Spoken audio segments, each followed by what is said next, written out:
Hi, this is Dame Pasty here with your weekly brush-up of last week's episode, Battle of the Bastards. Meereen. It was a teensy bit irritating to see Dany being unhappy with Tyrion when in reality, if it wasn't for him, she wouldn't have a city left to return to. Dany wants to slay all her enemies and hear the lamentations of the women and children, but Tyrion says, "Hold on there, Wildcat. You're starting to sound like your daddy, and that is a bad, bad thing." Dany decides to listen to reason, and the writers are practically bludgeoning us about the head and shoulders with the wildfire reference. Dany and her advisors meet with the same three assholes, masters, who made the deal with Tyrion. Drogon sweeps in and they all poop their pants, but did you notice that Tyrion was one of the only people who didn't back off? He just stood there all chill like. Dany flies off on Drogon's back to deal with the fleet, while the Dothraki horde, led by Daario, race to Meereen to deal with the Sons of the Harpy. Tyrion plays good cop to Grey Worm's bad cop, leaving only one master alive. That master's supposed to return to Volantis and spread the word that it's Dany's party and they can't cry even if they wanted to. Winterfell. The Starks, and it feels awfully good to say that in plural, parley with the Boltons before the battle starts. Did you notice that Mel is not there? Heck, she wouldn't let Stannis drop a deuce without her having to say on how it was done, but she is remarkably detached from these proceedings. Anyway, Jon challenges a smirking Ramsay to a mano-a-mano fight, while Sansa stares daggers at him. Ramsay's too smart for that, though, and he brings up Rickon again, producing Shaggy Dog's head as proof that he has their little brother. And then, for good measure, he threatens him with his hounds, who he's been starving for at least a week. Later that night, the Starks discuss battle plans, and no one asks Sansa for her input, in spite of the fact that she knows Ramsay better than anyone. Afterward, when she's alone with Jon, she warns him that Ramsay is a master chess player. So Jon asks, wanting specific battle advice, and unfortunately she has none to give because she doesn't know battle tactics. But she does know that Ramsay will manipulate everyone. She also tells him that Rickon is as good as dead no matter what they do. And of course Jon is unwilling to accept that. So they argue again over waiting for more troops or going ahead with the army they have. Now during this exchange, didn't it seem like Sansa was struggling internally with something? I assume it was whether to tell him about her request for Littlefinger's help. Some said they think Sansa held back the info so she could be the hero, but I doubt that. They part for the evening with Sansa telling Jon she will off herself before going back to Ramsay, and that Jon promises to protect her are completely worthless. I seriously wanted to hug her at the end because her cynicism meant the young woman she used to be is well and truly dead. Outside, Davos and Tormund compare their kings they have followed and how they handle their pre-battle jitters. I thought it was pretty interesting how Tormund said that Jon was no king, didn't you? Then they show Jon with a brief visit to Mel's tent, where he tells her, "Don't revive me again if I die." She makes no such promise, though, because she says it's completely up to R'hllor. Like I said before, she isn't trying to make things happen anymore. She's just letting them happen on their own, because I think she's finally realized it was never up to her, and it was never her power. And while she's a-okay with being the pawn of a god, Jon is much less sanguine about it. Outside, Davos is walking off his nerves, and he comes across a pile of charred wood, where he finds the little toy stag he carved for Shireen. Last season, in a video I never finished, I predicted that Davos would find out about how Shireen died, and I predicted what he would do when that happened. I discuss this more in the spoiler section at the end of this video. Meereen. Theon and Yar have arrived and are trying to make a deal with Dany. Tyrion has a long memory about shitty dwarf jokes, and Theon is not going to get any credit from him. However, Theon says all the right things with all the right amount of humility, while Yara was flirting up Dany, which I thoroughly enjoyed.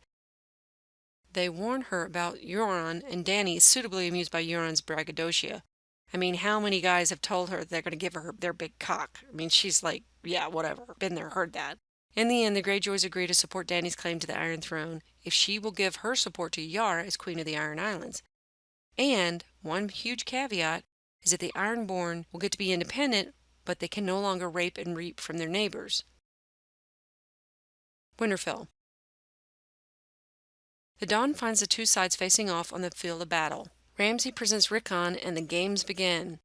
As Rickon is running across the field, both I and my husband were yelling at the TV, "Zigzag, zigzag, for crying out loud!" And even though I knew Sansa was right and Rickon was going to die, I was holding my breath, rooting for Jon to get there in time. And sure enough, just before Jon reaches him, he takes an arrow in the chest. This enrages Jon, who does exactly what Sansa told him not to do. and exactly what Ramsay wants him to do, which is to become enraged and head straight for Ramsay, all battle plans forgotten. And then what unfolds is one of the most exciting and realistic medieval battle scenes I have ever seen on TV or in films. Game of Thrones rarely uses slow motion. In fact, to date, they've only used it once when Ygritte died in Jon's arms. But they use it again here to great effect. First, when the Stark forces charge trying to catch up to Jon, and again after Jon has fallen from his horse and he faces the line of Bolton's charging cavalry, which is one of my favorite shots of the entire series. Then, just when you think Jon is going to get crushed, the Stark's cavalry arrives and slams into the Bolton's front line. Jon is all of a sudden in the midst of chaos with flying horses, flailing bodies, arrows raining down, because, don't you know, Ramsay has no qualms about killing his old men, loosing one barrage of arrows after another. The amalgamation of the camera work, Jon's choreography, the stunts with the horsemen, the effects, the sound, heck, even the arrows had sound in the air. You can hear them going. It's all just frigging outstanding. The death count is high on both sides because, again, Ramsay keeps raining down arrows and they're just beating the crap out of each other. The Stark infantry shows up and has to stop behind piles of dead bodies, which prevents them from moving forward. Umber infantry arrives about the same time, and they hang out around the piles of bodies to prevent anyone from trying to get over those small hills of flesh. Meanwhile, Ramsay, unbeknownst to Jon, has sent more infantry with full body-length shields to flank the Stark forces. Bolton's forces form a phalanx and squeeze the Stark forces into a tighter and tighter space until the wildlings panic and start to run toward the pile of bodies. Jon gets knocked to the ground and begins to get trampled. Now, first of all, I am extremely claustrophobic to the point that I never watch people go into tiny spaces. I don't watch people spelunking. Heck, I can't even watch news stories about collapsed buildings. So when Jon is getting trampled and then squished to death, it severely stressed me out. The lizard part of my brain was like, I can't breathe, because I felt like I was suffocating with him. Now the higher part of my brain was thinking, please, for the love of all that's holy, don't let Jon die in such an ignominious way. Not far away from Jon, Tormund is duking it out with Small Jon Umber, and it looks like he's down for the count too. Jon finally fights his way to the top of the bodies and finally gets some air. At that point, I was panting like I'd just run a mile in under 4 minutes. Meanwhile, Tormund and Umber are still going at it. Umber hears a horn in the distance and pauses, so Tormund takes advantage of his inattention and rips his throat out with his teeth. Who could the horn possibly be, you ask? Yep, it's Mr. Littlefinger. Guess he still wants Sansa, and probably Winterfell, so he's coming to her rescue. Thank the gods. The Vale cavalry mows down the Bolton infantry like a hot knife through butter. Ramsay runs off to hide in Winterfell, but Jon, who is no longer in his right mind, sees him and pursues him with Wenwyn and Tormund by his side. Ramsay locks the gates, but it does no good because, well, Jon has a 1-1. Unfortunately for Wenwyn, breaking through the gates of Winterfell is his last gigantic act of heroism. This poor boy has been crushed, stepped on, cut, punched. He's covered in mud, blood, probably poop, and urine, and he's tired, and he's grieving because he lost quite a lot of soldiers. He just saw his little brother die. He just saw Wenwyn die, and everything that he has endured up to this point is just too much. And all the civilization and goodness in Jon is gone for the moment. Jon charges Ramsay with his wild look in his eye, fending off arrows with his shield in manly man fashion, and then starts to literally destroy Ramsay with his fist. But then Sansa arrives. Jon stops and listens to the angel of his better nature. He backs off the unconscious Ramsay because he knows that Sansa should be the one to exact the ultimate punishment. We get a brief woohoo moment when the Stark banners are rehung at Winterfell. We see Melisandre with a smug look on her face because her visions turned out to be right. But if I were her, I'd be watching my back because Davos probably isn't done killing people. Rickon's body is brought into the castle and Jon tells him to put him next to Ned in the family crypt. A little later that evening, Ramsay wakes up in the dog kennels and Sansa is there to execute his sentence. But before that happens, Sansa taunts him saying that he and his house will be forgotten because she knows that is the one thing that Ramsay cared about most. He wanted to continue the Bolton family name, and that just ain't going to happen now. So the hounds finally smell Ramsay and come out of their cages for supper, and the whole world cheers with bloodthirsty glee. The episode closes out with Sansa walking away from his dying screams with just the tiniest smile on her little face. Overall, wow, that's all I could say when I watched it the first time, and then that's all I can really say after having seen it several more times. It just blew my mind. In my book, it is one of my all-time favorite episodes, right up there with Hardhome, actually better than Hardhome. If this episode does not win tons of Emmys, I'll be stunned. The effects, the stunt work, the work with the horses, the cinematography, what they did with the camera, just every sassafras thing was excellent. The only thing, and it's a teensy tiny thing that's not about this episode per se, but of the season in general, is that we needed more dialogue from Rickon, because I cared less when he died than when Wun died. We needed more Rickon so we could rebond with him, and so his loss would have been more striking. But that's like complaining that the figure of Jesus in Michelangelo's Pietà is too small compared to Mary's larger figure. The point is, who friggin' cares, because it's a friggin' masterpiece. That being said, I'm excited for, but dreading the final episode next week. Excited because a lot of storylines we've been dealing with for several seasons will come to a point of closure.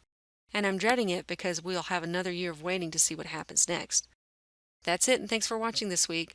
Now for the sullied among you, stay tuned for spoilers and speculation next. Spoilers and speculation. I think Sansa didn't tell Jon that Littlefinger was coming because she didn't know for sure and because she didn't want to give him false hope. And I think we will find out Sansa's reasoning for holding that info back in the next episode. Did it make you uncomfortable that they weren't going to burn Rickon? I immediately thought, oh no, what if he comes back to life at some point in the future? We don't have to worry about Ned coming back because the only thing that was returned to Winterfell of his body was a pathetic pile of bones. I previously predicted in a video that I never finished from last season that when Davos finds out what happened to Shireen, he would take it to Jon and he would demand justice, and as a result, Jon would execute Melisandre. And from the preview, it looks like Davos will indeed demand justice, but whether he will get it from Jon or not, I don't know. Littlefinger doesn't just want Sansa, he wants Winterfell, and he wants to be Warden of the North. Remember, he told Cersei, the last time he spoke to her, that he'd do whatever it took to accomplish his goal. So I'm thinking that this has probably been his goal since the day he lost the duel with Brandon Stark over Catelyn Tully when he was just a kid. I think Littlefinger is going to get all up in Sansa's romantic grill, and she is going to reject him hard. I mean, what kind of dude is going to get up in a girl's face who has been raped and tortured for the past few months and say, I want you? Even if he was the hottest man thing on the planet, Sansa would still be like, oh, no, no, no, you're making me feel nauseous. You need to get up out of my personal space. Much less this middle-aged guy who used to have the hots for her mother. Blech! I predict Sansa will respond with a resounding no to his proposal, or at least I hope she will. I'll be horribly disappointed if she gives him anything but an execution. The white bird in the preview flying towards Winterfell is either a white raven from the Citadel announcing that winter is here, or it's a bird that Bran has warged into. Bran will be able to see that Winterfell has been retaken by the Starks, and that will cause him to head there to reunite with Jon and Sansa, which in turn will ruin the spells on the wall and allow the White Walkers to make the wall come tumbling down. Also in the preview, did you see how Jaime is feasting with the Freys and that jackass Walder Frey is talking about how the Freys and the Lannisters send their regards? Some little part of me has a suspicion that Jaime just might get around to doing some justice at some point during his stay at the Twins. Maybe that's just the little part of me that wants revenge. That's it. See you next week.